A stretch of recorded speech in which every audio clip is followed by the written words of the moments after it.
தானே சொன்னேன் 2 பேரும் சண்டை போடாமல் இருங்க அப்படின்னு. அப்போ 2 பேர்த்துக்கு பயம் இல்லாமல் தானே போச்சு உங்களுக்கு. வெளியில் இருந்து கத்திக்கிட்டு இருக்கீங்களே அப்படின்ட்டு சரி வீட்டுக்குள்ளே விட்டால் 2 பேரும் சண்டை போடாமல் இருக்கணும்னு சொன்னில்ல. என்ன சண்டை உங்களுக்குள்ள?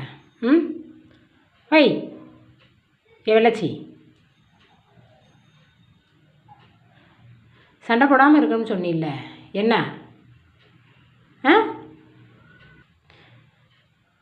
2 பேரும் சண்டை போட்டுக்கிட்டு இருந்தாங்க. சவுண்டு விடவும் அப்படியே சைலண்டாக பார்த்துக்கிட்டு இருக்காங்க.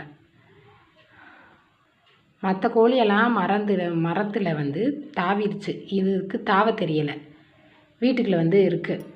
நீ பசங்க வந்து மரத்தில் பிடிச்சி விடணும். அது வரைக்கும் இப்படி தான். என் கூட டியூஷன் போயிட்டாங்க பசங்க. அவங்க வரந்தொட்டிக்கு என் கூட இப்படி தான் நான் அந்த கோழி கூட பேசிக்கிட்டு இருப்பி. இப்படி தான் டைம் மூவ் ஆகிக்கிட்டு இருக்கு. இங்கே பாருங்கள், சேட்டை பண்ணைன்னு நினச்சிக்கோங்களே ஃப்ரெண்ட்ஸ். இந்தாங்க, உங்களுக்கு எந்த கோழி வேணும் பிடிச்சிட்டு போங்க. இந்த வெள்ளை கோழி வேணுமா?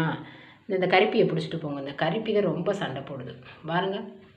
சத்தம் போட்டுன்னு நினச்சிக்கவே கருப்பி உன்னை குழம்பு வச்சுருவீங்க பார்த்துக்க. ஆமாம், என்ன நீ என்ன லுக்கு விடுற? ரொம்பதே லுக்கு விட்டுக்கிட்டு இருக்க. பயந்துருவோம்மா அந்த லுக்குக்கெல்லாம். இப்படிலாம் என்னை உன் கூட பேசுகிற அளவுக்கு என்னை மாற்றிட்டீங்களே. இது நல்லாவா இருக்குது? ஹலோ, இப்படியெல்லாம் உங்கள் கூட பேசிட்டு இதெல்லாம் உங்களெல்லாம் எப்படி அடித்து சாப்பிட்றது? ஏ கருப்பி, அக்கா அடிக்க மாட்டேன், கவலைப்படாத.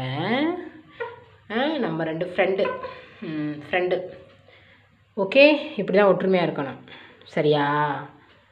சரியா? சரியா?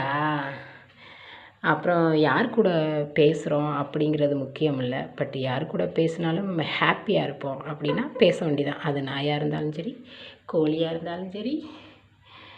பட் நம்ம பேசுகிற விதங்கள் மற்றவங்களுக்கு தொந்தரவு இல்லாமல் இருந்தால் சரிதான். சந்தோஷமாக இருக்கணும், அவ்வளோதான். யாரையும் கஷ்டப்படுத்தக்கூடாது.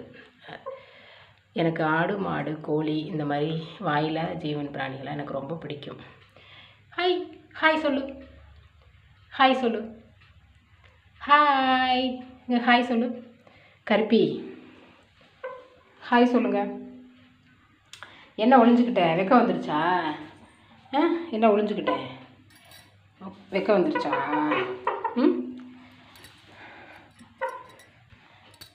சரி இருங்க, அக்காவுக்கு வேலை இருக்குது. அப்படியே இருங்க. இங்கே பாருங்கள், வீடு பூரா நார் அடித்து வைக்கிறீங்க. நாளைக்கெல்லாம் ஒழுங்கு மரியாதையாக மரத்தில் ஏறி அடைச்சிடணும் பார்த்துக்க. இல்லாட்டி அடி வாங்கிடுவீங்க 2 பேரும். அப்புறம்